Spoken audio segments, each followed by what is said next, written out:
Well, hello again.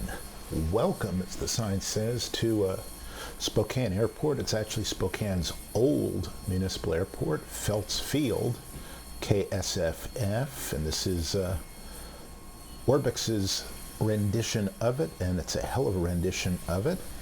And I'm wondering, can anybody guess what aircraft that APU sound belongs to? I'll give you one hint. It is a sound that you don't hear very often because in real life the airplane doesn't use an APU very often. But why, yes, that, ladies and gentlemen, and if you're new to the channel, this is the Mighty Dash, otherwise known as the majestic Q400-8 from Bombardier, or originally from de Havilland, Canada. And this airplane traces its roots back to the de Havilland, well, the de Havilland Beaver, at the very least, which was an iconic aircraft. And this is the sort of fast, big version of the Dash 8, which started with the Dash 8 100, 200, and 300. These were successors to the Dash 7, which was a four-engined, slightly smaller airplane than this, and it was designed to get in and out of the absolute smallest airfields possible.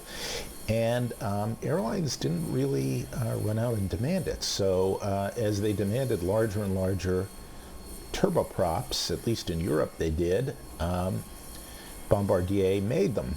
And this airplane enjoyed, I guess, a brief heyday here in this country because it's almost as fast as a jet and it's very economical. However, in the early 2000s, regional jets really embedded themselves in the market, and at least in this country, Dash 8 Q400s are not as widely seen as they used to be. But that doesn't detract one little bit from how beautiful this airplane is to fly. This is from a company called Majestic, and it is notable in that the flight model is not, repeat, not based in FSX or prepared. The flight model is based on a open source flight simulation engine called JSB Sim, which traces its own roots back to Lark Sim, and Lark in Lark Sim stands for Langley Aeronautic Research Center, and that is NASA. And so NASA built the original engine for this, as it were, and what it features is a lot better modeling of turboprops, much better modeling of icing, much better modeling of certain aerodynamic conditions, and it has the benefit of running external to the sim, so it's very, very light on frames. So this is a very, very cool simulator. Now, the downside to it is because it doesn't play perfectly within the FSX P3D universe, it means that certain things like my hang on, let me get rid of that. That's my video feed going. Certain things like our yoke here do not fully talk to it, and what it means is I get force feedback on the yoke, and oh, it's nice. I seem to get very good updates. That's 91 updates per second, which is a very, very nice update rate, which means that I have nice smooth controls. But what I don't get is feedback, so the yoke in my hand does not move when the autopilot does. And there are certain things that this yoke just does better with X-Plane. And there is a very good Dash 8 and X-Plane, although it's a little bit old and it's a little bit not fully authentic. It was the first product that Jack, or Flying Jackal at FlyJ Sim ever did. And despite the fact that it's a little bit old and it doesn't fully model everything, it's a lot of fun. But this models damn near everything. Pardon me, it doesn't model the sound very good when you go skip inside and outside. It models, for instance, the alternative gear extension to the point where you have to lift this thing out and crank it, and meet a whole bunch of other priorities or prerequisites for it to work. It also models these little things right there sitting in the basket. Those are the gear pins, and unless you remove those gear pins before you taxi and take off, the gear won't come up. It models all of the electrical and hydraulic systems.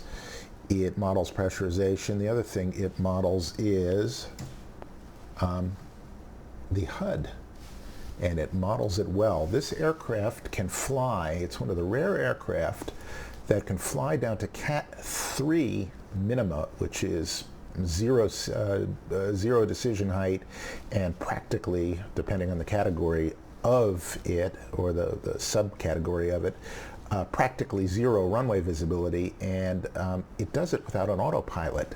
You fly the Cat 3 approach, which is, I'd say, pretty damn slick. Let me just see if I can line that up there. Looks like I've got that set to 2. I believe it also models, although I'm not going to use it, the escape hatch over here.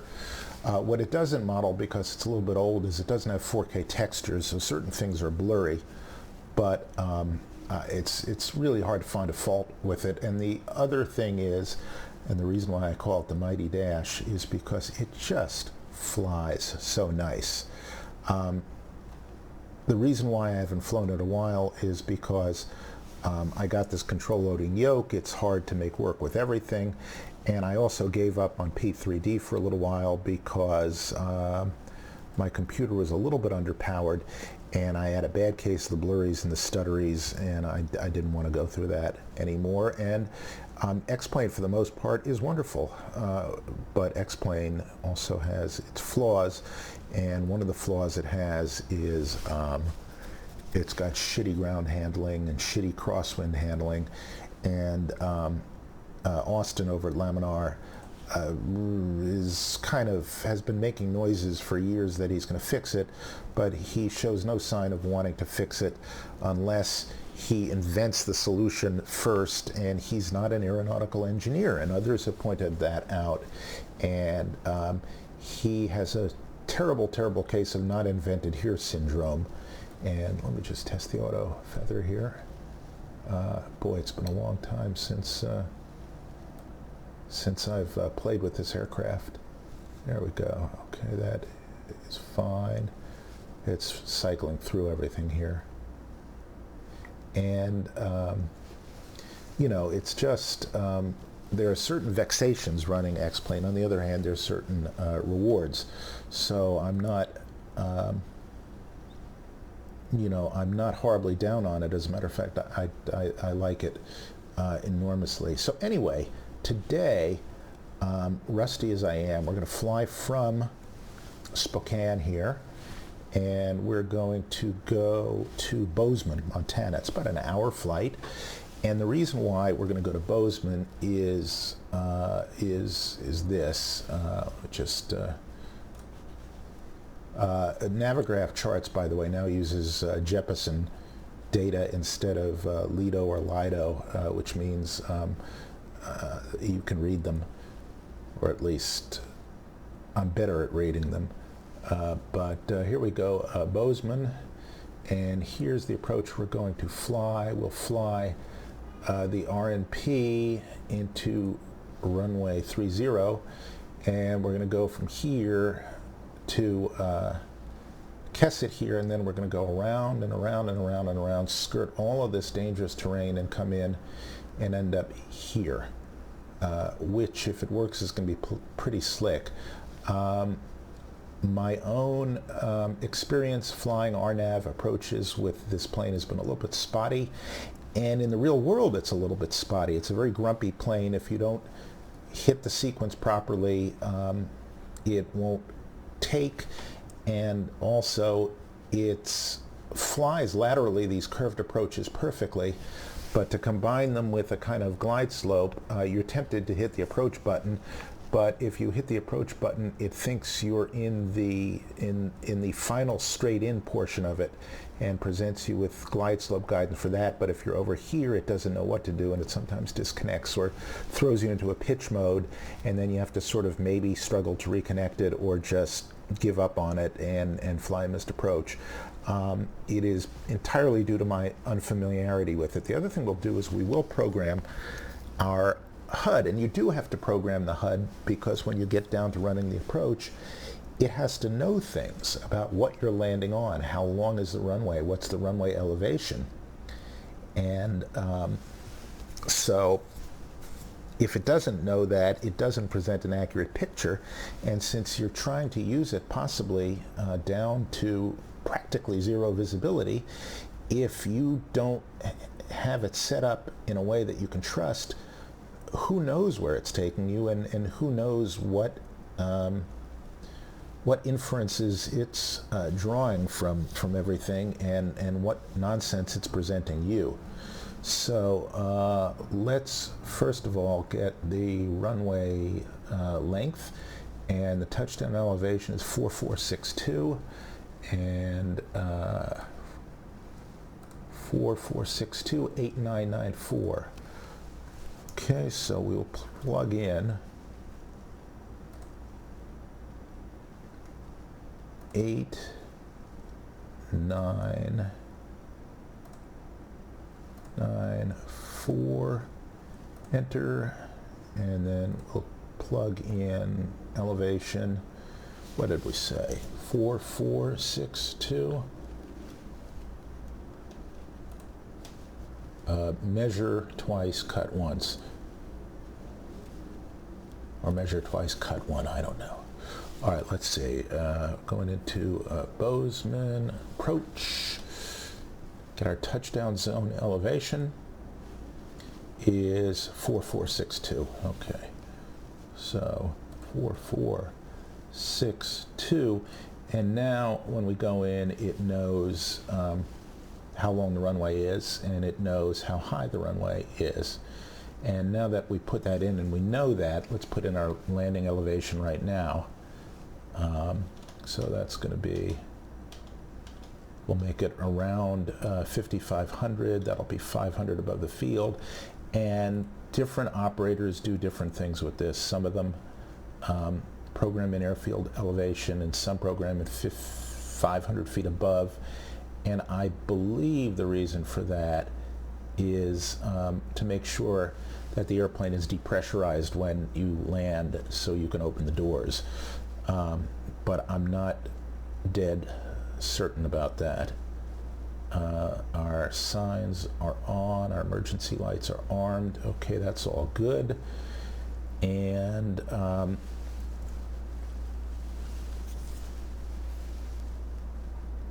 everything else looks good. I've already plugged our flight plan in. Let's just get local weather here while we're at it. And I'm using Active Sky, which is wonderful. And it's the other thing that's crappy in X-Plane. But, you know, each sim has its own advantages and disadvantages. Setting up controls on this is a pure pain in the ass. Setting up controls in X-Plane is a total pleasure. And I'm going to keep returning to that subject, so in case anybody thinks that I'm betraying one and adopting another, I'm not. I just like some things about one and some about another. So we are at a nice comfy 75 Fahrenheit and 2997. We'll drop that in there. And that corresponds with our airfield elevation. We're on blue needles here. We don't want to be on blue needles. We want to be on pink needles. And that's a dash-ism. Blue needles is radio navigation, and pink needles is GPS navigation. So you fix that by toggling the nav source. Make sure we're on FMS1, which is that one. And while we're at it, and this is the principle of if you see something, do something, which is not necessarily at the point in the flow when you would do it, but I'm just going to pump a little fuel over into the other side. You know, our pumps aren't on, so I can't really do it. Anyway, but since we're flying this single pilot, we're going to break flows to some extent, because what we want to do is get everything attended to as we can attend to it. The way cross-fill works in the Mighty Dash is, and the way it works in the real thing, is it takes from the opposite FMS or CDU. So if you pop up the right, which we have, and we hit cross-fill, the right here you can see is empty. So if we go back to data and cross-fill, it will take from here and suck over to here. You have to be very careful, because if you pop up this one and you hit cross-fill, it will pull an empty flight plan from here to there, and then you will have nothing left here. So we're going to cross-fill flight plan and watch what happens. Does that. And now we have a flight plan. And we'll go back to data and cross-fill fuel, and now we'll have in a second fuel data. And we do. Okay, now there isn't a perf page like there is in a Boeing FMS, which will give you flap settings, takeoff speeds, things like that. So we got none of that. And so, you know, you have to do a lot more power management. I sort of know my V speeds by heart here, and we're going to be V1 and VR at about 120-ish knots. And we're going to be taking off with flaps 15, because this is a very short runway, and we're reasonably heavy. And we're also going to do what's called an M-top instead of an N-top takeoff, which means we're going to use maximum instead of 91% takeoff power. The other thing I notice is that we seem to be, one of our spoiler axes is stuck or up, and that's probably because I'm on APU and we don't have we don't have any hydraulics here, so that's probably what it is. I'm not going to worry too much about that right now. On the principle of see something, do something, we've set that. Let's set our acceleration altitude. Now we're at 1960, so we're going to do that at 2960. It's 1,000 feet AGL, and we're going to use our MDA as our bug for it. And that's the altitude at which we're going to pull back our props, nose forward, clean up a little bit, and engage IAS mode probably. So so we'll do 2960, give or take, and that will be our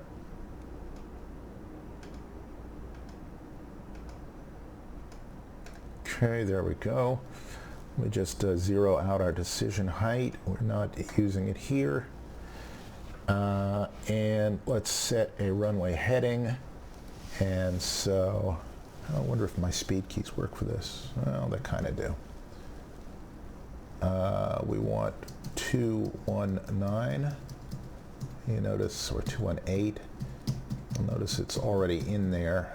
That's our first course. When we get the runway verified, we'll switch to 190, which is going to be our first turn. You'll notice right here, we're going to fly runway heading until 2,360 feet, which is 400 feet AGL. Then we're going to turn to this heading, and we'll fly that for a reasonable amount of time. Then we'll go direct to Pullman. And away we will go. I'm just going to check and see if we have any discontinuities, which are called no links, and we have 1, and that's between our, we've got 1 in between our arrival and, our approach and our missed approach. So I'm not going to delete that, I'm just going to acknowledge it, which I did. If you've never used one of these before, unlike a Boeing FMS where you've got a scratch pad, you enter a value and then you hit the line select key for where you want to put it, or you can hit a line select key and it will put this value onto the scratch pad and you can move it somewhere else. Here you have to highlight it and then it offers you choices of things to do. It's hard to say which one is right and which is wrong. It's just you have to get used to it. And I'm not used to it right now. But I think what we can do is start ourselves up, and let's get the hell out of here. Let's see. Our beacon is on. Bus tie is tied. Let's turn our packs off. Keep our bleeds on min.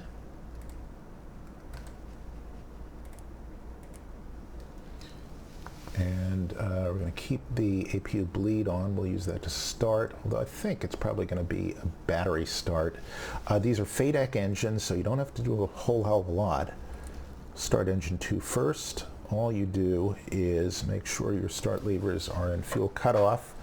We're going to wait for them to wait for the NH here to hit about 12, although functionally it doesn't seem to matter because the FADEC will stop you from doing things like hot starts or anything funky, but you still monitor the start.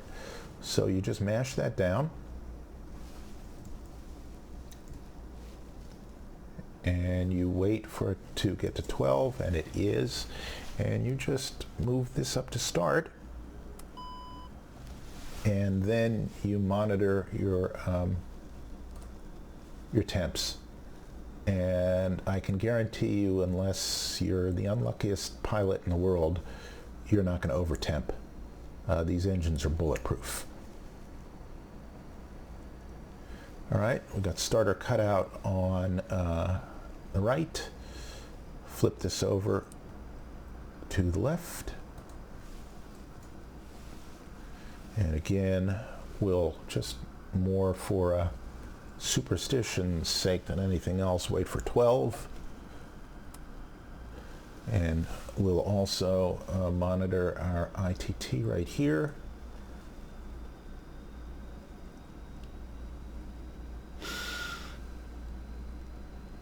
And we'll also eyeball this. We have oil pressure, we have correct oil temperature. See, now watch this, as the engine spools up, there will be either enough or very close to enough oil pressure, and that is now in the green, and that is good. So then what we can do is, to get that mighty, mighty dash sound, and I want you to watch the RPM here, and also watch the temperatures, because they'll fluctuate because there's more air going in to, can bring our props up to max. There we go. Now you notice how NTOP enunciates, because that's what it thinks we want. Prop speed will come up. It's not going to come up all the way because we're in a beta mode, which means we're not going to come up to 1020. And again, if you see something, do something. Set flaps 15, which is kind of a non-standard. Everything else is fine. Okay, our aux pumps are on. Turn on our standby hydraulics. Turn on auto feather. And that is selected. The other thing we'll do is we'll cross feed some fuel. You notice how we've been burning some fuel from the APU, so we'll pump a little bit to the left.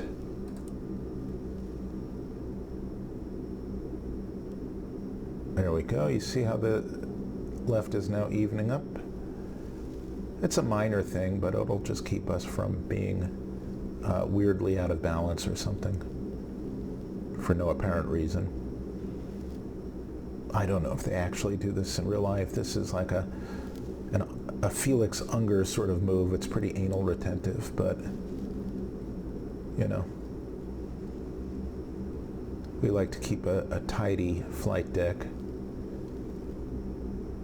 Also, I like to see how close I can get. That's pretty damn close. Okay, so that's taken care of. Our engines are in beautiful shape.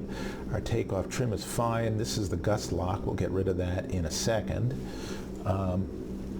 Now we can turn off the APU bleed, and we can turn off the APU gens. It starts drawing power from the engine generators automatically. We can turn on our windshield heat, and it is.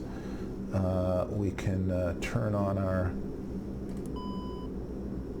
main pitot and static. They're on. I've got these switches backwards. I've been in far too many planes. We can untie the bus tie. External power is already off. These are already set. Everything else seems fine.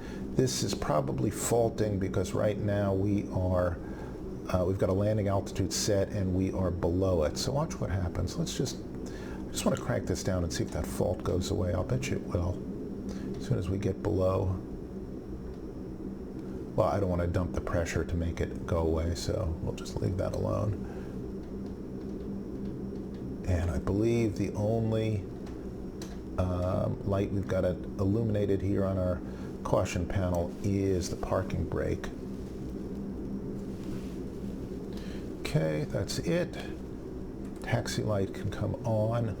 This can go to white, I think, unless I've got that backwards. Position lights can be on. This is so that you can see ice on the wing. We don't need it.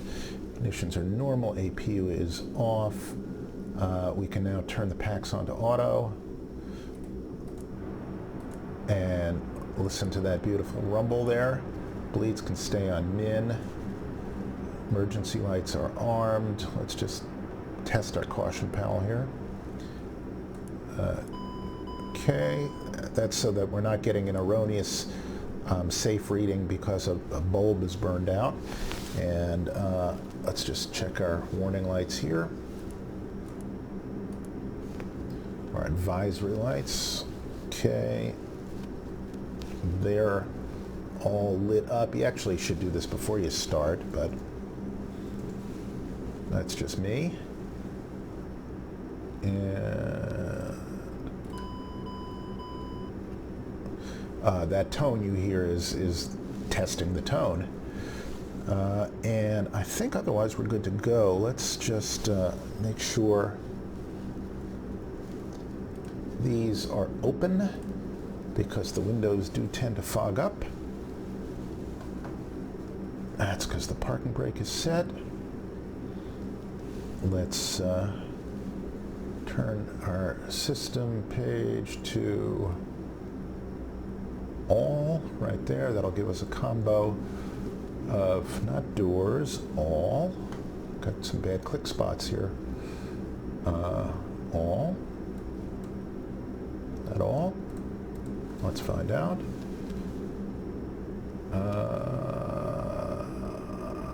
That's fuel. I don't want that. I want all.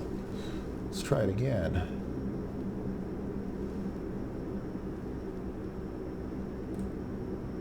Okay, engine sys is what I've got. I wonder if it's... Okay, that's engines. Electrical. All right, that's all fine. Let's just make sure we are sending and drawing from both buses, and we are, and our APU is not loaded, and our batteries are above, what is it? I think it's 25 volts DC, and that's fine. And our battery temperatures are not going to start a fire And while we're here, because it's hard to do while we're taxiing, let's, okay, we'll notice that now our ailerons work. Just turn this to taxi here so I can test them. And, okay. There we go. Okay, elevator works. Rudder works. I'm just going to have to take out the gust lock to check the ailerons. And they work. Check our hydraulics, our standby hydraulics. This is number 3 system. Okay, it pressurizes, it warns. It works. It fluctuates a little bit as we work the controls right there. And turn it off, regard it, and watch it sink down. And watch the others pick up the load. So that's good. All right, so we're good there. God, I'm rusty on this airplane, though. I am rusty. Okay, we want to take off in go-around mode, and that's this, and watch what happens to the flight director here. It's basically a pitch mode. Okay, gives us lateral guidance, gives us pitch, wings level, go around. We do, however, want to be in heading select mode, so we'll choose that. And the heading we want selected is, well, it shouldn't be 217, it should be 218. That's our runway heading, and there we are. Okay, and one other thing we'll do is we'll tune in our nav,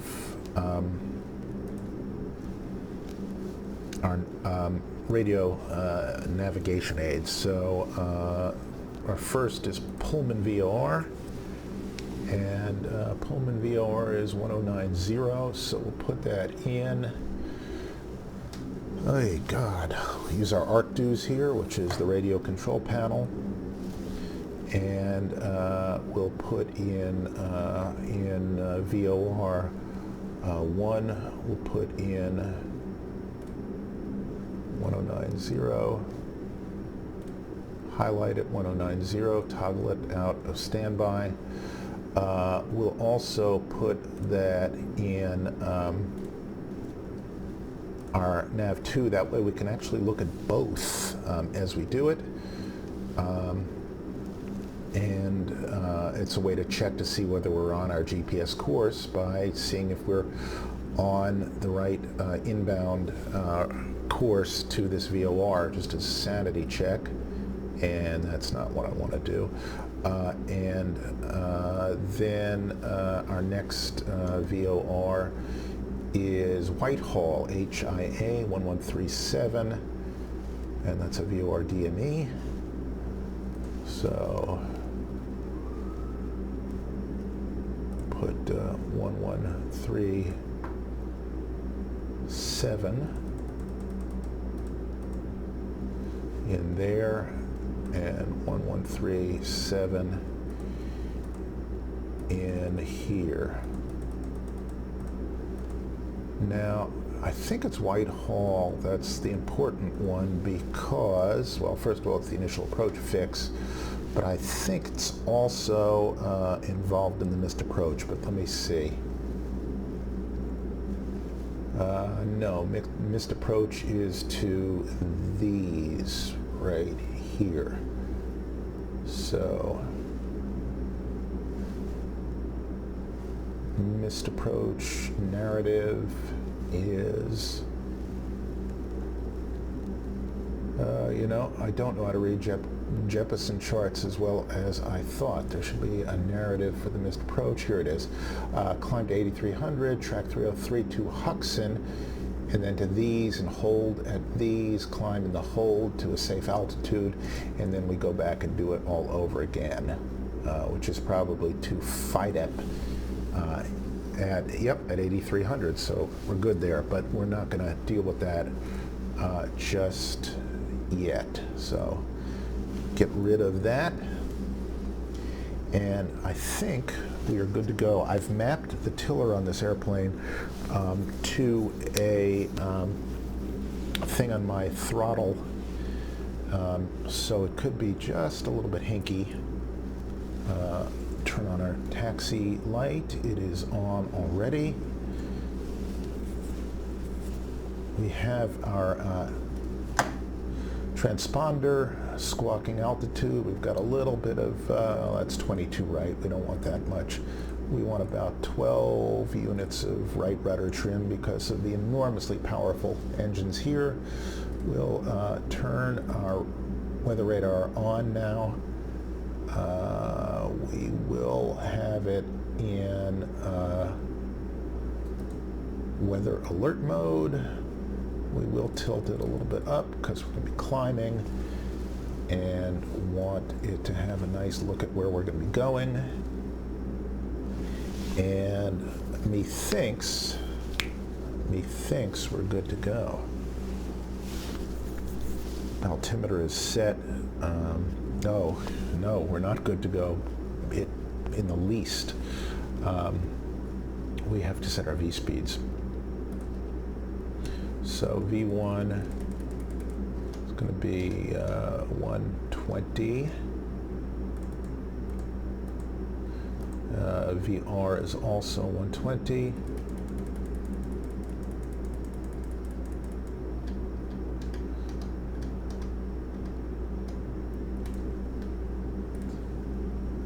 V2 is going to be 128, but we're not going to be climbing at 128. V fry is going to be, this is the speed at which we start retracting our flaps and cleaning up, is going to be about 155, and V climb will be 165. All approximate, all fairly conservative, and all, with any luck, fairly safe. The real operators have real tables, or they've got iPad programs, Top Cat sort of things, and that helps enormously. We're probably going to be climbing through icing conditions. This plane is well equipped for that, although it can fall out of the sky if you don't, as any plane can. Let's set our altitude, and let's just say we're going to climb all the way up to our cruise. It's a short flight. We will do it at flight level 210. In this plane, you have to hit Alt Cell, altitude select, otherwise it will not stop. And now, ladies and gentlemen, we're good to go. So let's get rid of our parking brake. There we go.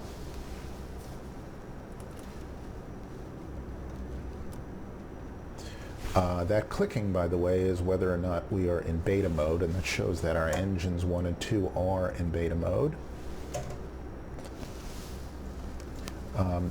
This airport is not really equipped for this plane.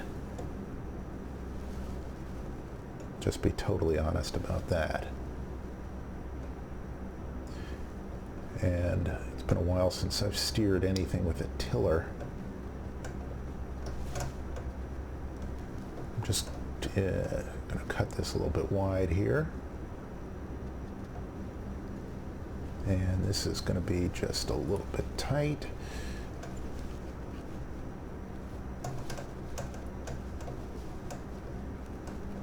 Pardon the herky-jerkiness. The other thing is this terrain should, I think, be just a touch smoother. I mean, a touch grittier. It is a touch smooth. Jesus, I'm reflexively steering with my feet. And of course, I should be steering with a tiller. Let's see, our ground speed is 17, so we're at a nice Southwest Airlines clip here. No, it's not exactly precise. Now, the last time I taxied here, I over-taxied and I ended up in those sheds down there at the far end thinking that's where the runway was, and it's not. The runway is actually just off to our left right now. Let's see if we can do this.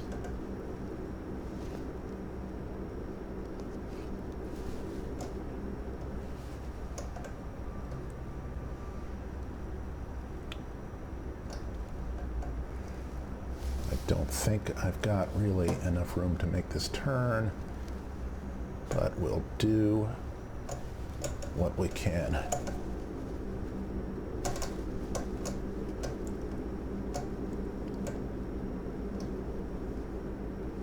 All right, well, I'll just surprise myself right there. That's the shorter of the two runways. Suitable for not a whole hell of a lot except GA. And this is the longer of the two runways, and it's not especially long. Let's check our approach, and we're clear. And we've been cleared to line up and wait, which used to be, in the old days, was position and hold. But for a variety of reasons, that got changed. I don't know exactly why, except maybe it could be confused with something else, except I really couldn't think of anything else it might be confused with, and except for like outlandish things like permission to roll, but I don't know. All right, there we go. So again, we're going to, and let me just set that tiller more or less to neutral. We are going to use M-top, maximum takeoff power. Before we do that, let's get our lights lit and check that our caution panel is clear. Make sure that our bleeds are on and min. Our packs are on auto. Our signs are on. Our emergency lights are armed. Our bus tie is untied, and everything else is fine. Our windshield and pitot heats are on. Okay. Our power looks fine. We have hydraulic pressure. Our flaps are set. Our trim is set. Our transponder now is on altitude, and I believe our TCAS will automatically switch to TARA. Well, now it's on auto. Yeah, that is, I believe that's the way to do it. And let's just give ourselves 20 miles. So again, we're going to climb to 400 feet, and then we're going to go to heading 190. So we'll set that now.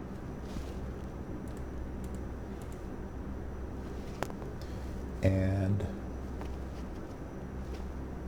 the moment, let's just undo heading select. This will keep us, well, you know, actually, the way to do it if you've got two crew members is to keep this on runway heading and then switch. So actually we'll do that. And then we will switch just possibly a little bit late because we're going to be doing other things. So runway heading, runway's identified, it is labeled, we're pointing that way. We'll go into heading select. Now you can see that's going to give us the correct guidance. And then what we'll do is we will set M-top, and this will only stay on for a second. So you watch what happens here. You can set M-top here. It says 100%. And you can also derate, but we're certainly not going to do that. But in a second, you see how it reverts to N-top.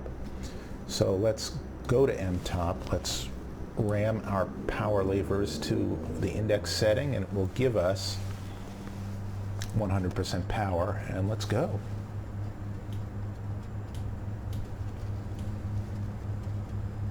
I just realized I'm sitting at my desk a little bit wrong.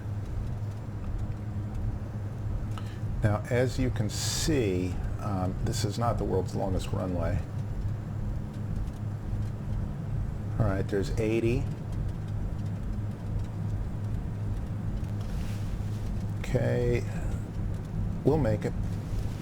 V1 and rotate. And you can see we're right on the hairy edge here. I'm a little bit over trimmed again. Trim a little bit nose down here so we can accelerate. Okay, we're going to come up on our turn in 1 second. Gear up. Okay, now we'll make our turn to 190. Follow the flight director around. There we go. Okay, we are now above our acceleration altitude, so we'll bring our props back to max climb. And nose down. And accelerate.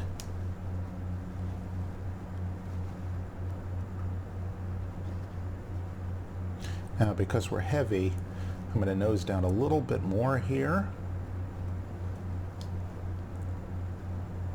So we pick up a little more speed. I'm going to bring up 1 notch of flaps first. Retrim.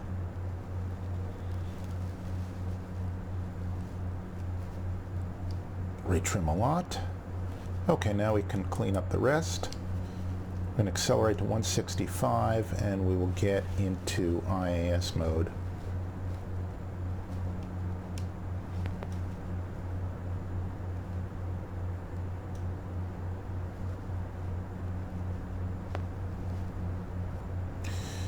All right. Just going to bleed off a little bit of speed here. We got a little overzealous.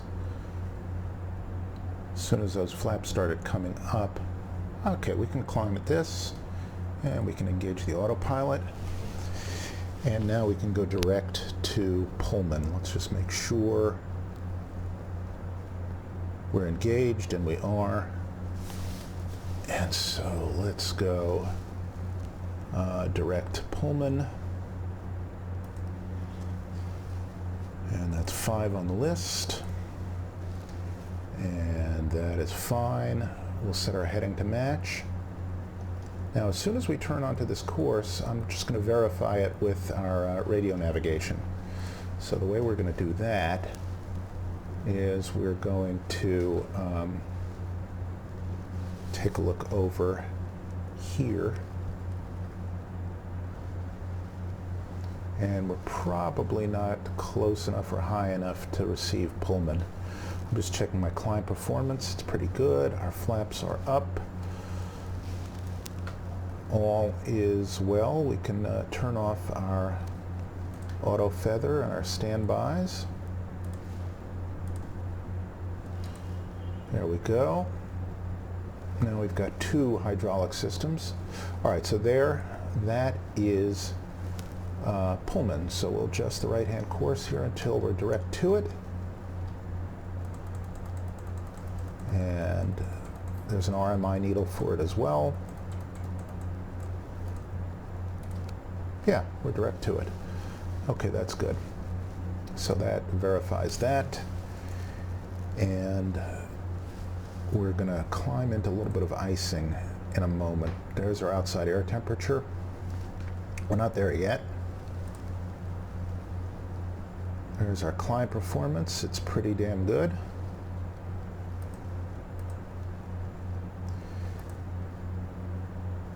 And you see, since VOR1 is interactive 2, we're pointing right at it, so that's another way to check it.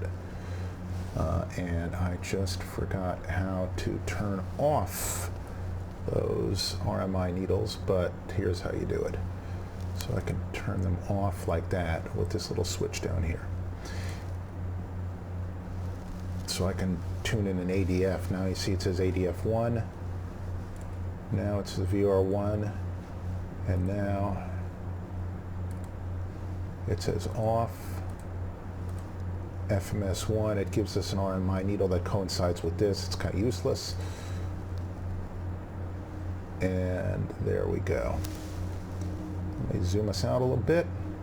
We're above the magic for flight simulator 10,000 feet, where people scream at you if you don't turn off the lights, or tell people that they can take a Cleveland steamer. So there you go.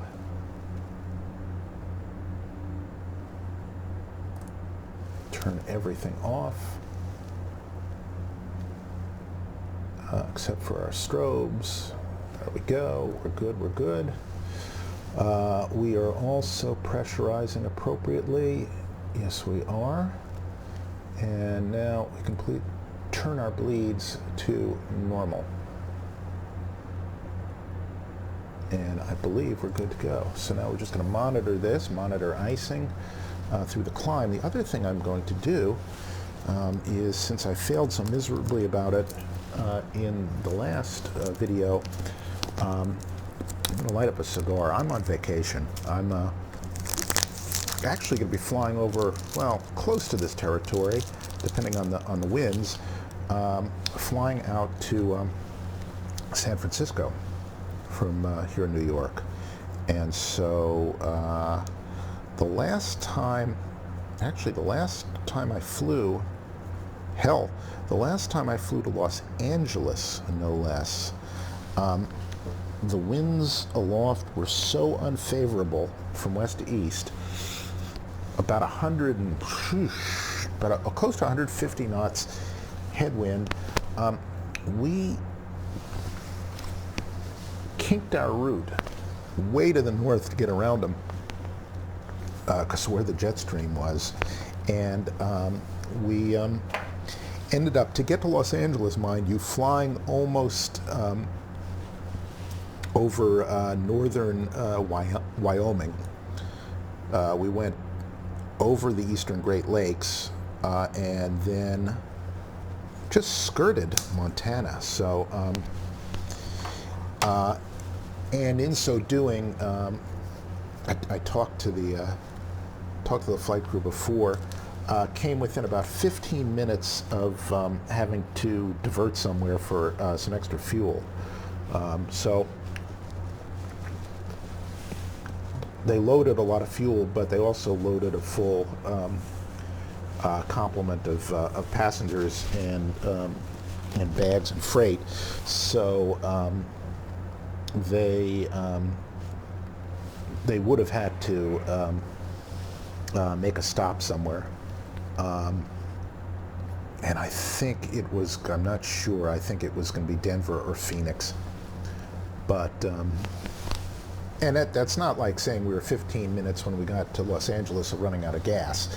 We were 15 minutes halfway through the flight from a point where if you, hang on, I've got ice. If you don't take on more fuel when you get to your destination, you'll be below legal or prudent minimums. So it says icing detected. There's no icing right here on this little spigot, which happens when it gets really bad. Let's just see if there's any on our wings. Check our booties.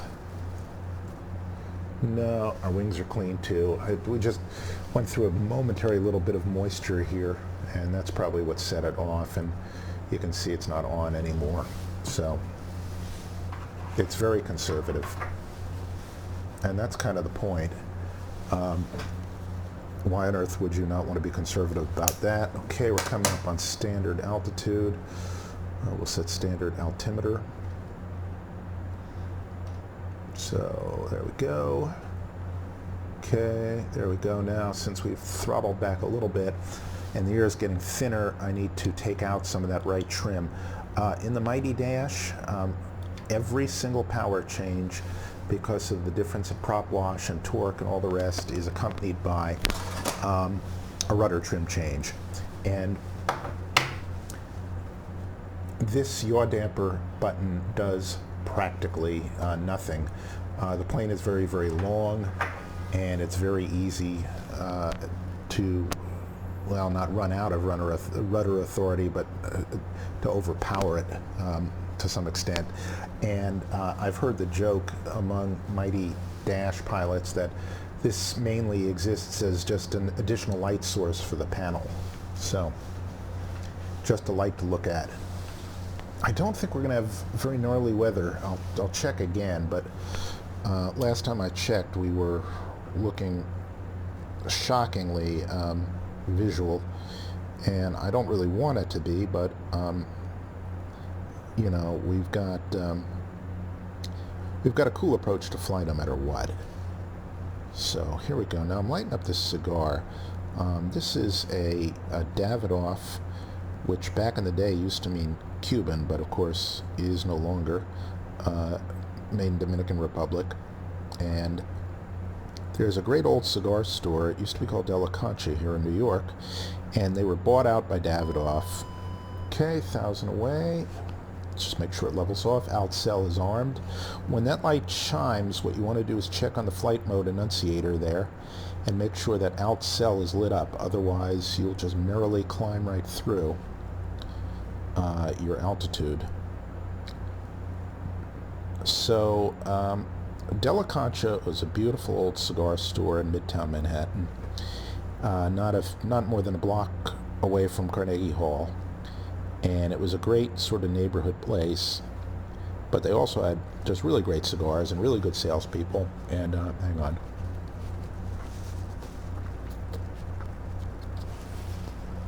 They were bought out by Davidoff, which of course is a fairly big corporation, and they swore up and down that they'd keep most of the salespeople and they would keep the variety they had, and they wouldn't try and push Davidoff cigars over others and all the rest of that. And you know, they remodeled the place, took a lot of the soul out of it. Okay, we've captured altitude. Now what we're going to do is we're going to bring our props back again to min, and I'm looking at them as I do them because my throttle quadrant is a little bit wonky, and it's very, very easy. Very, very easy to accidentally pull them through here. In the real plane, there's a gate, and you have to defeat it. But it's very easy to accidentally shut down your engines, and where's the fun in that? All right, so we're going to probably get another icing warning. Our temperature is, well, it's 12 Celsius. We're not exactly in permafrost here, but let's see. But anyway, they remodeled the place, and I went in there asking, you know, looking for a certain type of cigar, a certain flavor I like, and flavor profile, I guess you'd say, because cigars for the most part aren't flavored, but they have their own flavor profile, and they only steered me to Davidoff cigars. They were very nice about it, and there's certainly nothing wrong with Davidoff cigars, but I'm just going to tilt the radar back down a little bit so we're not looking above us so much. You know, that's what we got, and they're a little bit spendy. And this one is a little immature. It's sort of like a wine that's really, really good, but you know, you think about it, and it kind of tastes a little bit harsher than it might. And you know, I don't begrudge it at all. These are really good cigars, and a lot of people who smoke a hell of a lot more cigars than I do buy a bunch of cigars, and then they put them in a humidor, and they keep them there for 3 or 4 years. And boy, does that change the character of them. So we are at the most power we can make other than max power, and you can see it's at that little index mark. So there's nothing I need to do with the engines. Unlike the mighty Saab, we're not temperature limited. We're FADEC sort of controlled here. And you know, what this means is that that's about as fast as we're going to go in this air. Now bear in mind that that's a true airspeed of 330 knots. And also bear in mind that's a ground speed with the crosswind that we've got of 319 knots. So we're not exactly dawdling along. You know, this is sound. This is these are two prodigious engines and big 5-bladed props or 6-bladed props. So, you know, they get a go on. So now I go back in the cockpit. I got to click on something or else the sound isn't right. There is a little cheat here. What you can do is you can keep your levers on min and then set this for maximum climb rating. And what will happen is that these speeds will go up just a little bit as we intercept our next waypoint, and you'll see in here that we're over the cone of confusion for Pullman VOR. So watch what happens. I'll hit max climb and max climb. The props will stay at 850, but the power will jump up ever so slightly, and we'll get a little bit more speed in exchange for a little more noise. I mean, we're not in a huge hurry. I'm on vacation. You're watching this for pleasure, I hope. But we're good here. So let's start planning our descent. And use our VNAV mode. If I remember how to do this, we want to be at Whitehall. So that's number 1. And we'll do 3 miles before Whitehall, and we want to be at 10,000 feet. That'll keep us safe. I think our minimum safe altitude is 9,600, so there's no reason not to be at 10, and we want to descend to it. 1,800 feet is not unreasonable, so we'll do that.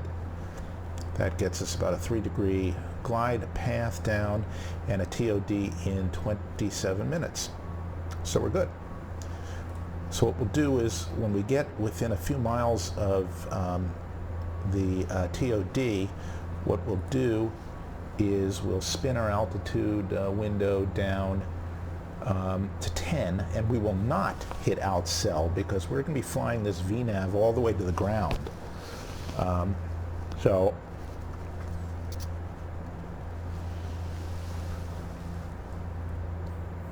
now why won't it stick?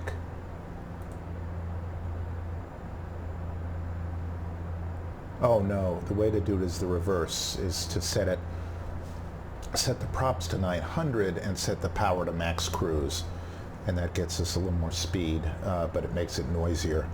There's really no reason to do that. And now we're getting much more of a tailwind, and you can see our ground speed is now 361 knots. So we're moving at almost jet airliner speed. So that much is cool. I think just get ourselves a little bit better lined up here. I'm using a program called Chase Plane, which I'm a little bit new at. It's certainly better than EasyDock. There we go. Ooh, that's nice. Okay, that's almost perfect. So I think the way you update this position is you say reset camera, no, update preset, there we go. So now let's make sure that's good. It's very nice. I've got all the same keys. I'm using an X-plane for my moving around, and that helps enormously. But you have to disable a few keys in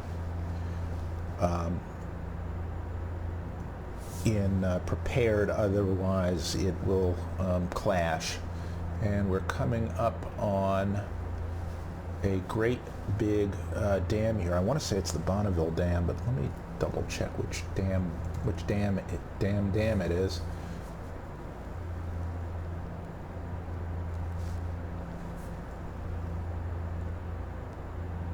It's a big ass dam is what it is, unless it's the Grand Coulee Dam. Let's find out.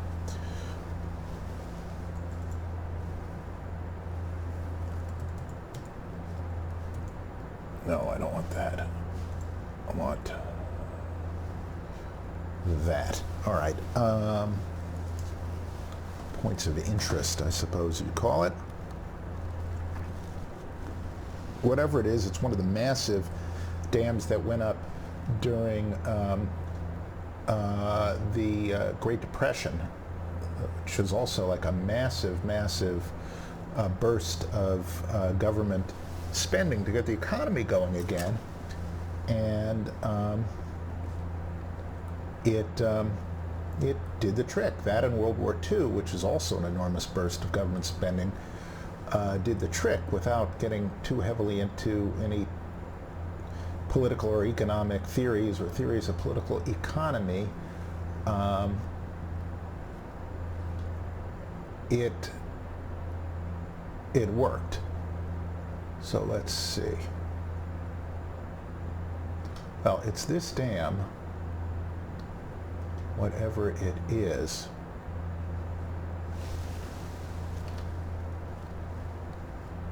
Let's see.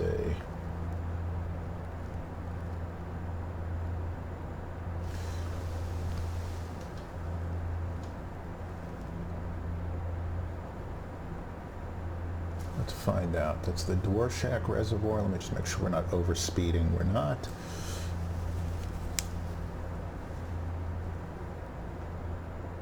However, we've popped into heading select mode. No, we haven't popped into heading select mode. We've been in it the whole way. That was bad.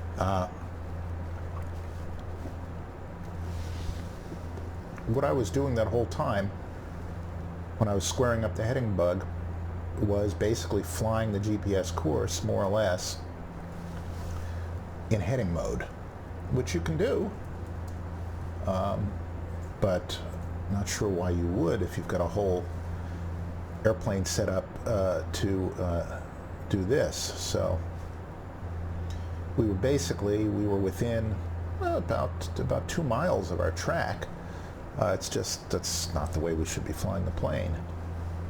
So I accidentally got it right. And we can go into max cruise here.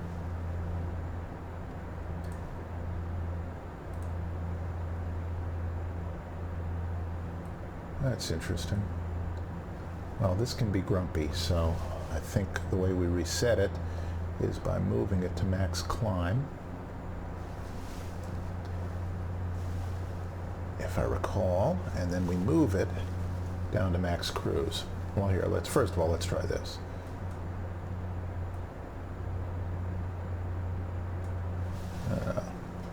All right, I'm obviously doing something wrong, but there we go. Okay, now we're back in max cruise.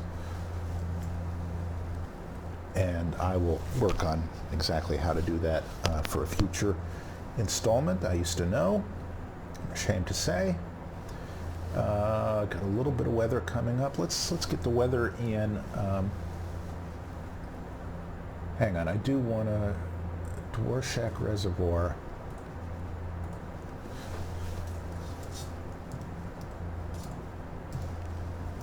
Must be the Dworshak Dam. It is the Dworshak Dam. How do you like that?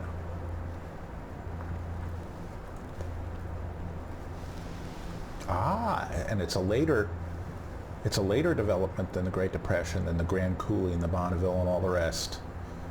Interesting. Okay. Now we know.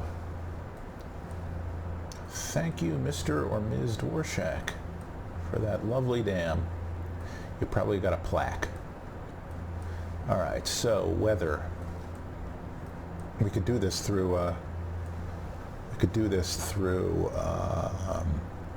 Active Sky too, since that's what we're running, but let's just do it sort of semi-officially. Well, we've got a reasonably low overcast. We've got a wind that's going to be a little bit from our left, but not much. 3004, so it looks like it's deteriorating a little bit. All right. And let's see, immediately before it was variable. And it was few. Yes, there's a little bit of something moving in. I don't know what, but should be fun. And let's see where we are with respect to TOD. Now, because FSU IPC doesn't have the same functionality as it did in Prepared 3, and this is Prepared 4.2, for the time being at least, I can't map these to speed keys. So, okay, we're 19 away from TOD, that's all fine. And if we wanted to do it immediately, this is what we would have to do, but we don't. So that is still fine. We do not want to cancel that. That is all good. Oh, bad boy, I didn't enter here. It was still doing the calculations, but it would not have displayed because it would think that we're just gaming it out. We didn't really mean it. So that's bad. And our cabin altitude is at 6,000 feet is fine. Our landing altitude is set. Our HUD stuff is set, so we're good there. The cigar is actually not bad.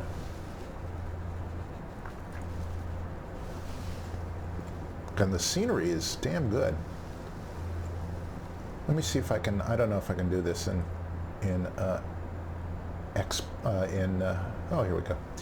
In Prepared, but we'll get the old John flyby.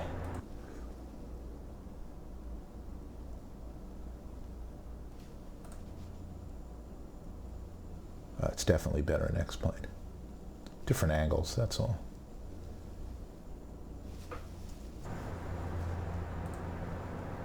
Here, this is the iconic shot. It's a beautiful plane. These are the intakes. Here's the exhaust. So it's a straight through shot, and they're massive. These are Pratt & Whitney Canada PW150As, I think. And they can basically propel a moonshot. Unlike in the ATR 72s, which are underpowered, this aircraft is overpowered. It is wonderful. It is a frickin' sports car.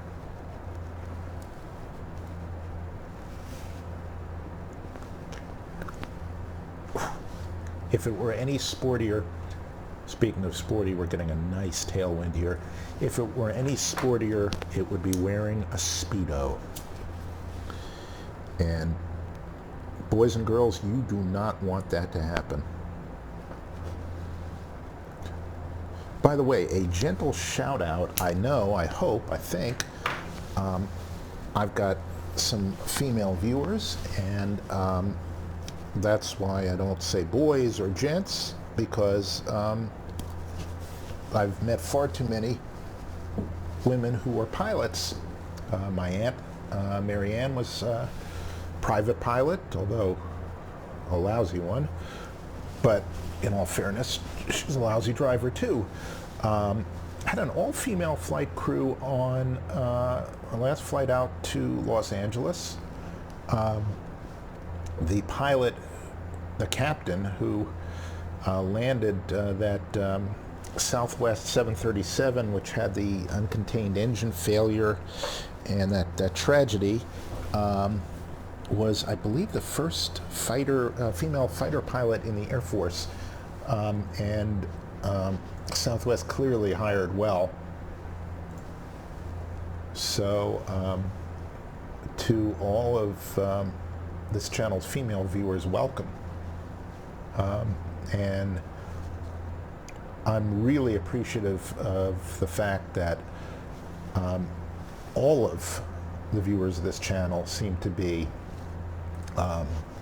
polite, civilized, on topic, funny, warm, nice people. I've gotten to meet some of you at Flight SimCon last summer in Hartford, and it was a pleasure, and you know who you are, and I hope to see you guys again. And I hope to meet more of you. Got a note from a viewer of the last The Mighty Saab video, and his name escapes me for a moment. I don't want to ruin the immersion and jump into YouTube or something, but he said, and I don't know whether he was referring to the Mighty Saab or the Mighty Dash, that I hope you do more because I have trouble landing this plane. I think he meant the Mighty Dash, and if he did mean the Mighty Dash, with any luck, even though I'm a little bit rusty with it, I will show you some techniques that will make this into a great big pussycat of an airplane. But the general thing to know is that you do not want to be behind the power curve on this airplane. It has very overloaded wings and very powerful engines, and it needs a lot of that power to stay in the air. It means that you don't do what you do, say, in a Cessna 172 when you come over the fence, and that is you roll off the power, get into a round out position, and are pretty much letting speed bleed off and floating over the threshold down. Instead, what you do in this airplane is you set a torque that will give you the correct approach speed and a nose up attitude of right about there. Any higher and you know you're going too slow and you're struggling and you don't want to be there. But this will get you about 700 feet per minute down at the speed you want to be at. So you will roll over the fence, and at between the 20 and the 10-foot call, you actually will just bump up the power by 1 or 2%, just a little bit, and that will settle you onto the runway, and you'll barely flare. You'll fly it in almost with no flare, just the tiniest little bit of flare. You'll just check your descent. It's sort of like a 737. You look down the runway, check your descent, and juice the power infinitesimally, but you certainly don't roll off the power, because if you do, you'll smack onto the runway. The other thing that leads people to think that they've got lousy technique in this plane is that the stock sounds make a slamming noise whenever you land. I've got a replacement set of sounds, I think from Sim Market. It's $10 or something, and they sound great, or it sounds great. But I guarantee you that any problem you see with me landing today is just because I'm not intimately familiar with the yoke or the airplane after a while, but we'll fly it by the numbers, and you will see it is rewarding as hell. And you can put it down in the right spot every single time. It doesn't get all janky and twitchy on you. It just behaves well. And I'm just getting used to flying it all over again. What we will do is we'll use the HUD, I think, and let me show you the two modes of the HUD, the two useful modes of the HUD for us at the moment. This is basically the primary mode of the HUD. You can see it gives us compass rose. It doesn't give us a TOD. Let me just make sure before I do anything else that we're not. Okay, we're 10 minutes away. Since we're 10 minutes out and we're a single crew, I'm going to spin the altitude window down to 10. And I will not, repeat not, set outcell, because we're going to blow through this on the VNAV path. I'm not going to set VNAV mode yet, although I could, but I don't remember the sequence, whether I wait until it displays this. Well, we'll figure it out in 1 second. But anyway, getting back to the HUD. I'm just keeping this up here. This gives us just about everything. Speed, altitude, trend, speed, trend. This is where the nose of the plane is pointed, and this is where the airplane is going. This is literally the flight path vector. So you can be very, very nose up and still have this thing down here, and that means you're going probably too slow. they'll frequently coincide, but they won't always coincide, just like in real life, because this will have more to do with your alpha, and your alpha will be very, very high if this is up here and that's down there, because it means you'll be flying through the air nose up as you sink, and that's not a good place to be. And also you notice that the nose is pointed this way, but the flight path vector is this way, and that's because we've got a little bit of a wind pushing us from right to left. So our nose is here and we're actually flying this way. Within that flight path vector is a smaller little ball, and that is essentially our flight director, loosely speaking. And just checking our speed here.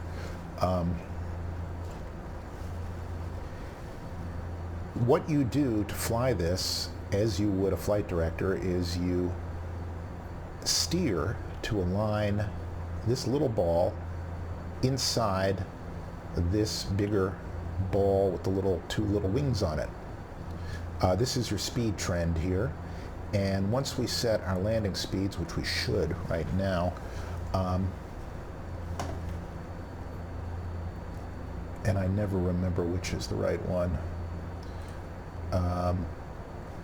we'll set an approach speed of 125 because we're at altitude. This will stay as our acceleration altitude. Once you do that, it will give you a speed trend coming out of here. A bar will go up if you're high, down if you're low, a bunch of other stuff. But this is not the mode you want to fly an approach in because it's cluttered. So if you pop down here and you go from primary to IMC, pop back up here, and now this is decluttered. This only gives you what you need: 3-degree glide path, the appropriate speeds, the ground speed, where your next waypoint is, what mode the HUD is in, what mode your navigation or autopilot is in, if the autopilot is on, and you're good to go. So we're not going to be using this till we actually get into the approach, if at all. I'm not sure. Another look at the terrain here. So we're going to go into an area of sort of flattish terrain, and I believe we're going right into this bowl right here, but we're going to some sort of bowl, and it looks like there's some fog building up in it, which will be nice. Be nice and gnarly. So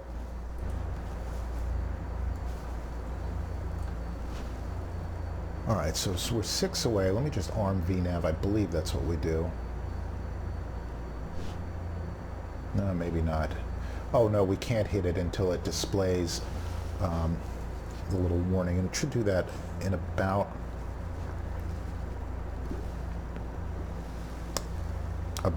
another 3 miles. I think it's 2 miles away, 3 miles away.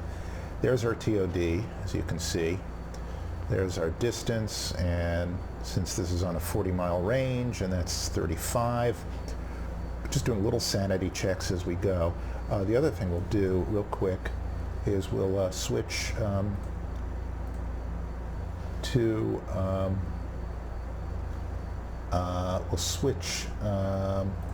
Whitehall into our standby, and that way we can see it here, and there we go,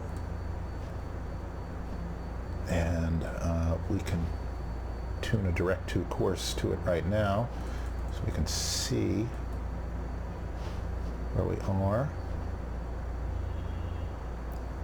Okay, so we're flying due east in, and there we go. And in a second, little purple VNav sort of gadget should pop up here, probably in another mile or two.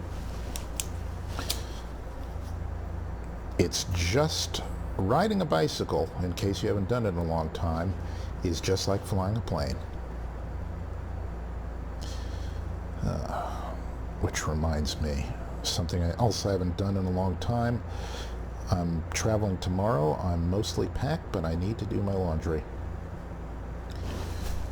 And I'm smoking a cigar, so I better do my laundry, otherwise I smell like a goddamn ashtray. All right, 4 miles, 4 miles, 4 minutes, I'm sorry. And again, 372 knots over the ground is pretty sporty. Notice how this is creeping up? That means we're approaching our top of descent. Since we've selected 1800, when it hits 1800, it'll tell us to go down.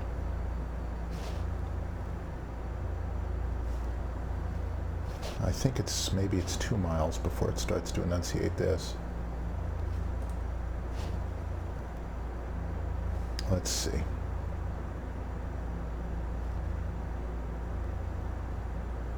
And it's adjusting our TOD forward because we're getting hit by these winds.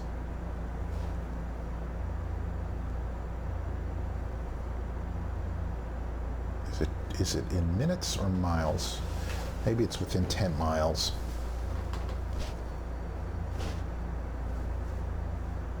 Okay, we're right. Everything there squares up, see that? There's our weather right there, and it's not much. Top of descent alert. See, now this lights up V, and so now I'm going to hit VNav, and you see now it is armed. That's the altitude. And since I've got a glide slope of 1/3 of a degree down from there to Kesset, it should continue on through. It'll beep at me and say my altitude window is too high, but it won't stop. And that's as it should be.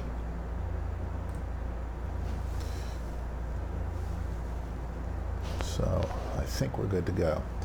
Now the other thing we'll do is arm our approach, and that's the other thing that gets grumpy on an RNAV approach. If you activate it too soon, it does funny things.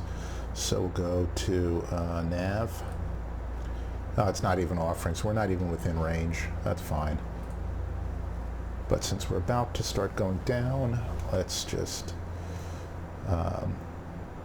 seat the passengers. And we're going to do this early because there's no reason not to, except to burn a little bit of fake electricity. Just want to get everything ready to go. We're going to keep our bleeds where they are, though, otherwise we'll start to get too warm or too cold here. Turn our lights on, and we will chime the cabin crew. And we'll get our approach plate up as well, because that's kind of important. Okay, so there's our approach. And just put this away. All right, so there we are. So 10,000 from Whitehall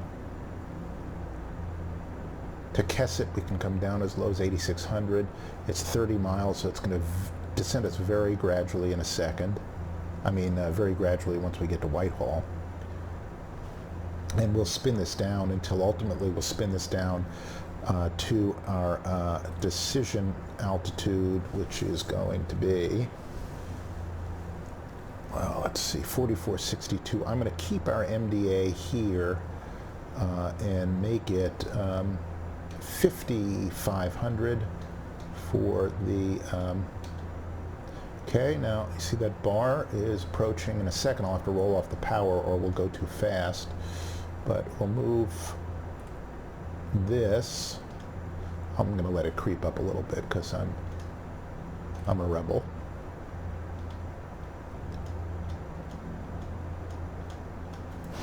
I better start bringing that down just quite a bit here.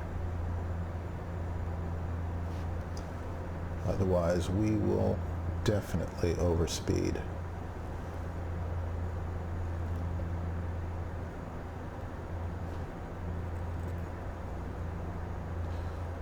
That should do us. Just keep an eye on it.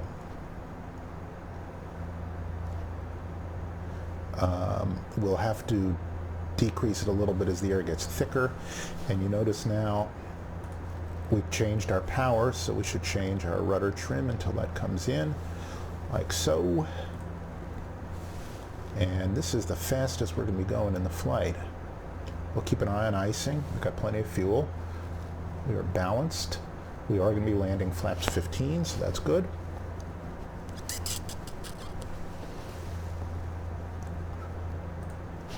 And still not offering on the approach. So what we're going to be doing is we're going to be getting into LNAV approach mode at some point.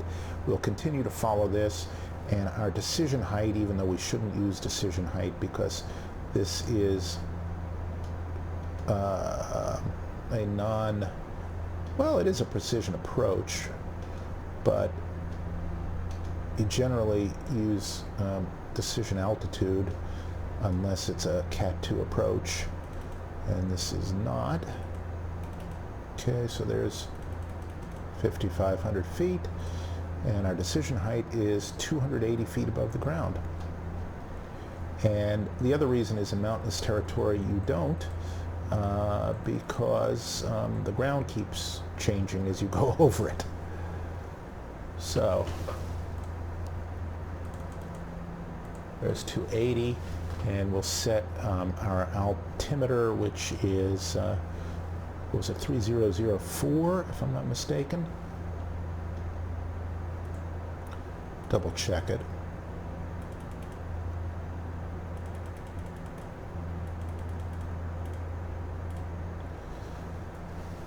And it's even more important flying in the mountains to have your altimeter set correctly, because if it's set wrong, you'll hit something. We're ever so slightly above our path, and that's because we adjusted our altimeter, which now shows us being a few hundred feet higher. And it's better to err on the side of thinking you're too low than thinking you're too high. So it's important to get that right. And let's see, Bozeman altimeter is 3004. In real life, we'd be getting a few altimeter readings here and there as we go.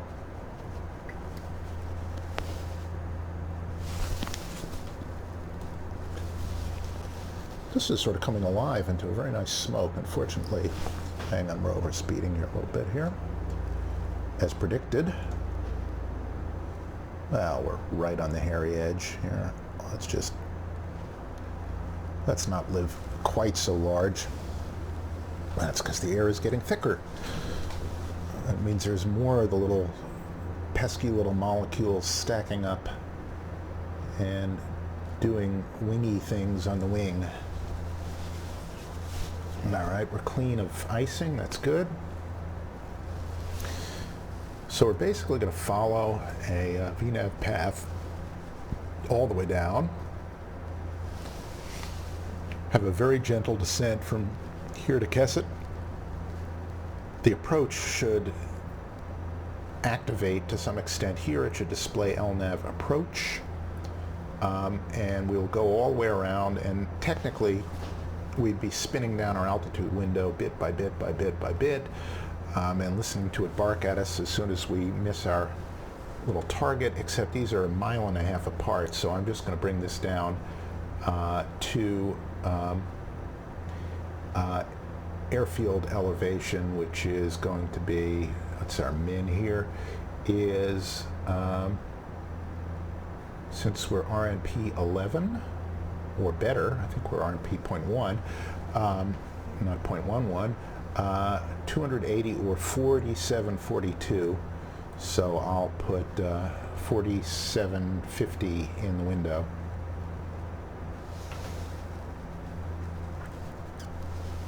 Actually, it'll be more like 4800. And I hope I can activate an approach mode to get a full real glide slope on this, but the VNAV is so accurate that even if it's a kind of overlay, and even though you wouldn't fly this ordinarily this way, the newer planes, the newer dashes, FMS can do who's and what's this, can do LPV approaches, which this technically is doing that same kind of accuracy, but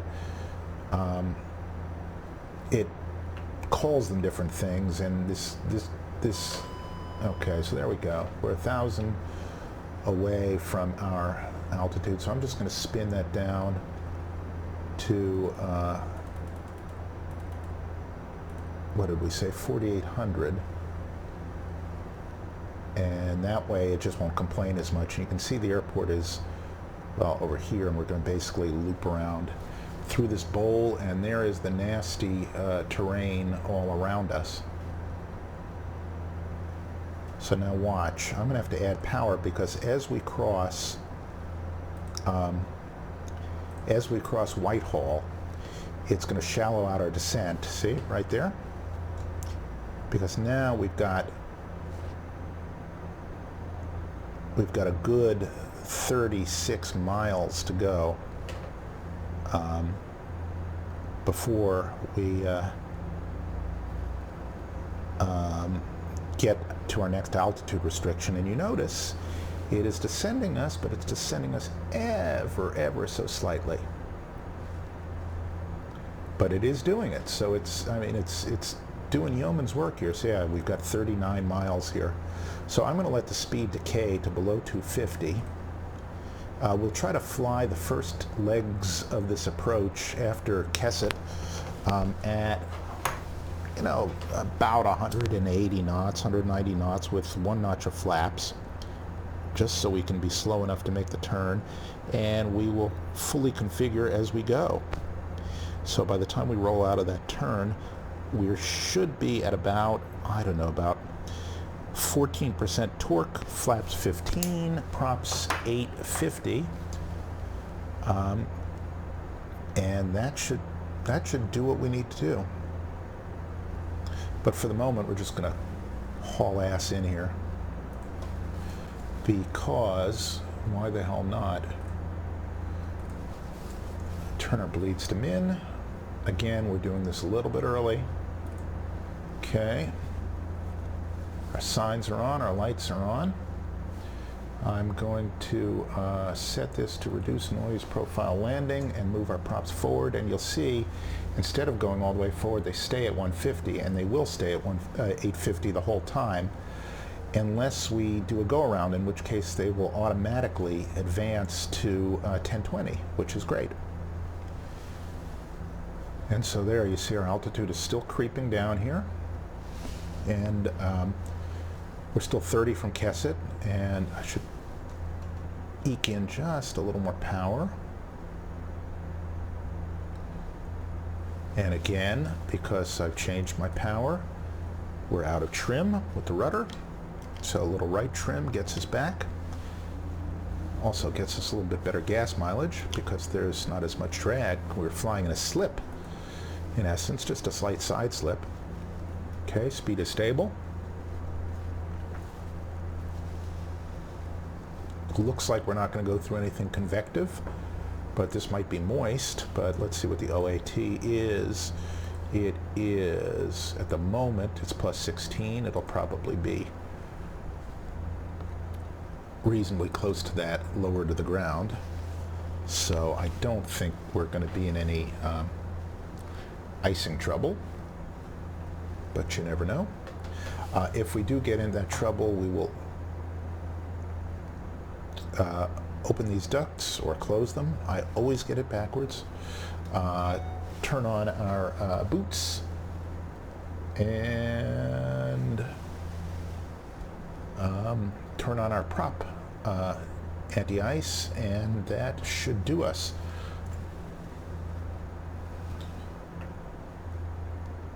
And again, we're still getting 7 knots here on the tailwind. And we know how painful that can be. We can now arm the approach. We'll arm it. Doesn't offer us anything else, and I know better than to activate it. I just know better.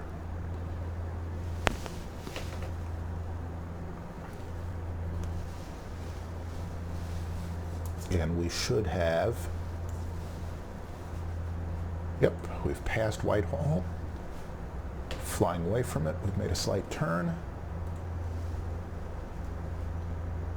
Okay, there we go. This helps us know where we are. I'm not going to hit activate approach. Not going to do it. Wouldn't be prudent. All right, so our next Our next restriction is 21 miles away, 8,600 or above. You notice now we're at 9,200 and just descending ever so slightly. You probably wouldn't do it this way in the real world, but it kind of works out fun. Kind of do an equivalent of a kind of continuous descent arrival. And why the hell not? Lets you explore the capabilities of an airplane you wouldn't ordinarily fly in real life. Although there's some Dash pilots who do fly the mighty Dash. This, of course, being the mighty Dash, because where else can you fly a commuter turboprop in glorious Pan Am Clipper colors? I mean, you can't beat that with a stick. All right, so we're still in LNAV, still in VNAV path. We're not hurrying things. Our bleeds are white, which is correct. If they were wrong, they would be yellow. Looks like we're loading some scenery. Ooh, this is turning into a spicy little cigar. Mongo-like. Our pressure is coming down. Our cabin altitude is coming down. That's all good. Our landing altitude is set. Methinks we're kind of good to go.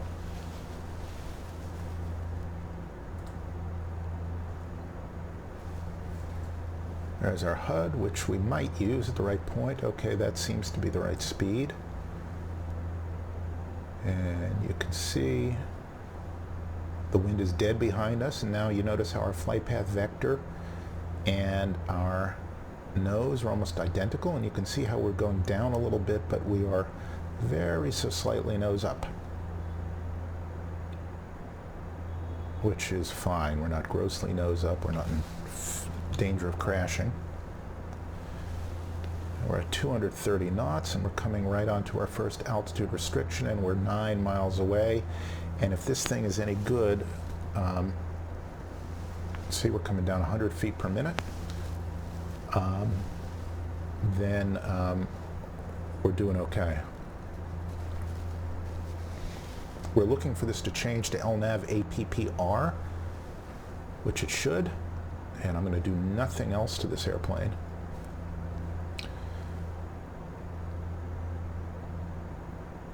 So it still gives you all the tools you need here. That's our MDA, which is actually our acceleration altitude if we have to get out of it. This is kind of the equivalent of the flight director needles, and we're fine there.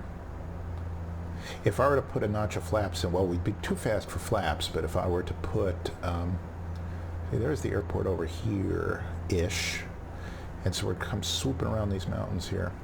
Okay, we're 4.5 miles away from Kesset, and you can see we're going to hit it almost bang on. I mean, this is almost uncanny how good it is. And I've flown this kind of approach. I flew one into Missoula, Montana, in foggy snow. So as soon as we start going down here, I'm going to roll off the power a bit and put in 1 notch of flaps. So let me just start to slow right now. I want to slow to below 200 so I can put in my 5 degrees of flaps. And now that I mentioned the word flaps, I'm just going to check, make sure that this is set here. If your flaps on landing are different here than here, it will shout at you. It'll say too low flaps or something like that. Okay, there's Kesset, and down we go. Now, I think I can get us pretty close to our sort of magic numbers here. I'm just going to have to slow down a bit more. I should have done this while we were level. So I need to get down below, just creeping down to flight idle here. There we go. I need to get below 200 to get some flaps in. Once I do, it'll get very, very easy. Damn it, I'm not going to be able to finish my cigar. Shit. Get set up here. Alright, so there, we'll get in 1 notch of flaps. And we will turn on our pumps and standbys.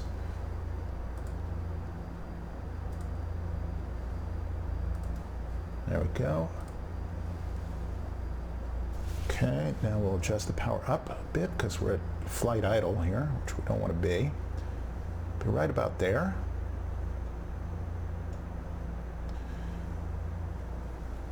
All right.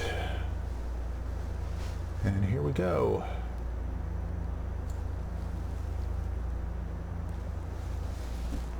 Now,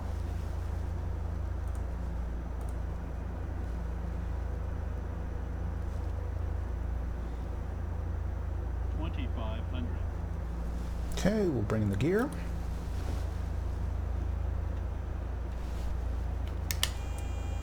Flaps 10, it's barking at me because the gear wasn't fully down.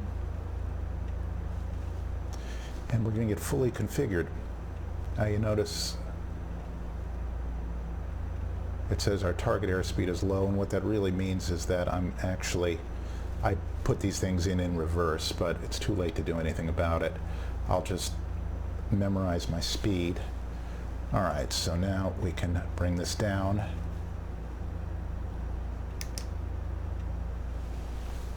To flaps 15 and get fully configured.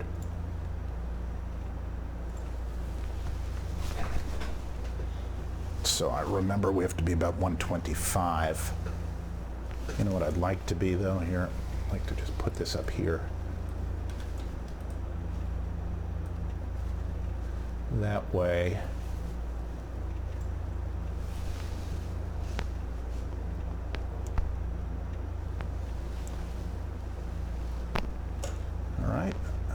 that way I can see where my power levers actually are.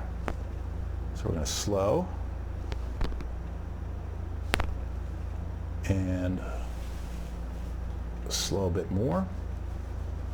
And shall we take out the autopilot? Let's do that. So now I'm just going to keep those balls centered. And I'm going to slow us down, trim up a little bit, keep the turn coming. And we're now visual with the field. Let me pull up a little bit. We're just a little bit low. There we go. All right. So let's get rid of this. Let's get rid of that. Let's see, we're at about 12% torque. 1,000. Let's get this into standby. That gets rid of our flight director. And let me just get back on path.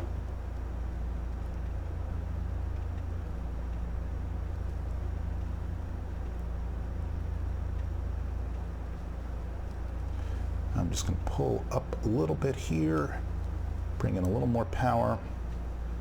Dragging ass a little bit here because I let myself get low. Okay, a little more power. So right now we're at about 25% torque, but that's because we're arresting our rate of descent a little bit, so don't pay too much attention to that. Oh, now 5 degrees nose up.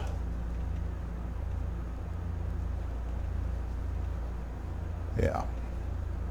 In a second I'll roll off the power because we're going to start going down. There we go. Alright, so we'll bring this down to about 15% torque. Retrim. Yeah, I'm not stable here. That's my own fault. Minimum. There we go. I'm still struggling with the trim and struggling with a little bit of pilot-induced oscillation. Too low. Flaps. Excuse me? Too low. That's why. I don't have the right flaps in. All right, now we do. Now watch. Trim. 40, 30, 20, 10. A little bit of power. Too much power. And we landed at 20 feet per minute. So, wasn't as stable as I'd like.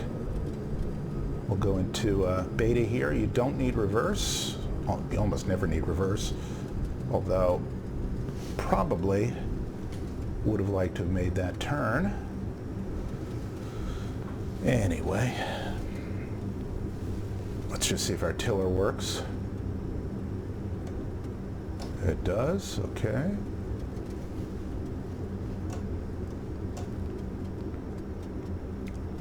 And welcome to Bozeman. Probably should have activated that approach, and that probably screwed me up. But in any case, let's just see that landing. And I'm still getting a feel for this yoke. It's like oscillating a little bit left to right. Anyway, let's see, how do we use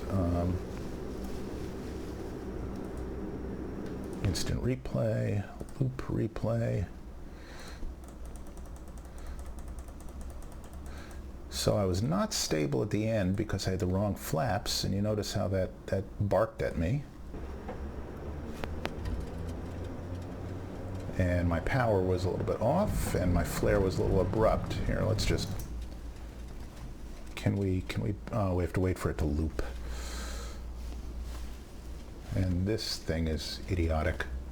I've got to get rid of that. Doesn't seem to display properly. But you'll see we had some pitch change, we had some power change, and we didn't have to do any of that, really.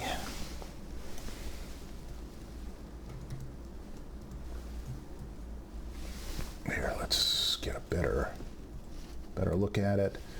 Unlike X-Plane, you can't just arbitrarily, I don't think you can just arbitrarily reverse or fast forward your replay, but maybe I'm wrong. Yeah, I don't know. All right, so watch here.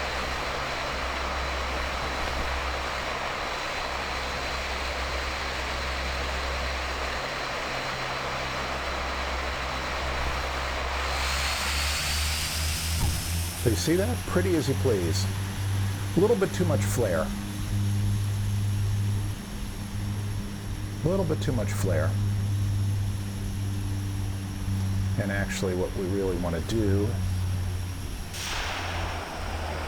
is do this.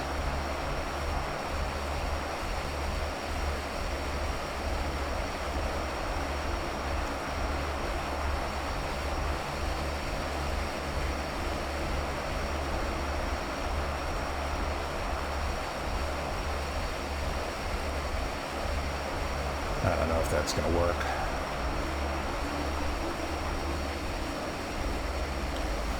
So we were a little slower than we needed to be when we flared, and we flared a little bit much. But that's where the power comes in. It just cushioned our sink.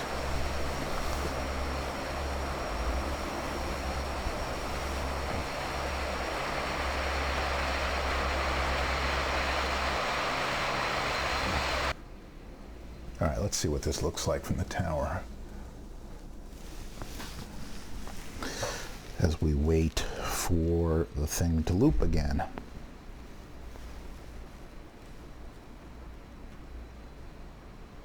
All right, there we go.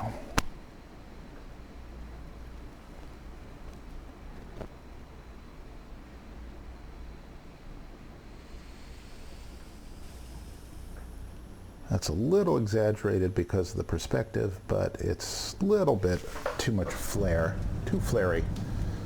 Let's see when we roll to the end here.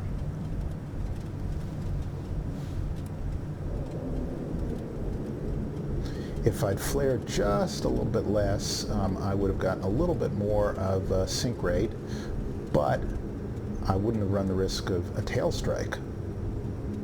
So there's always that. So let's look at this as we come down, and you'll also notice that my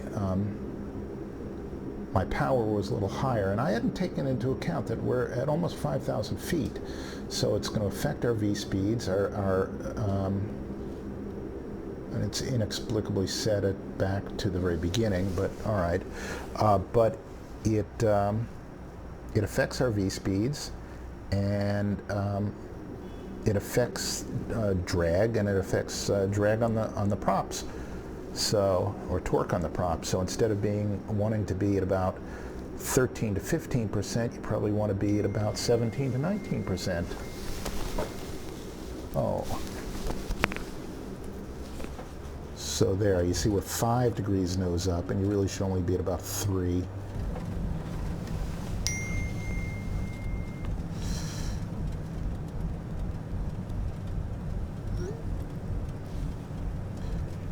And with that,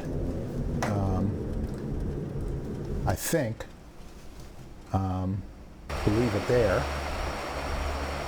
And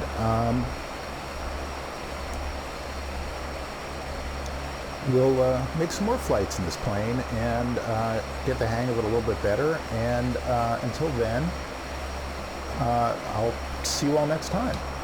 Bye-bye.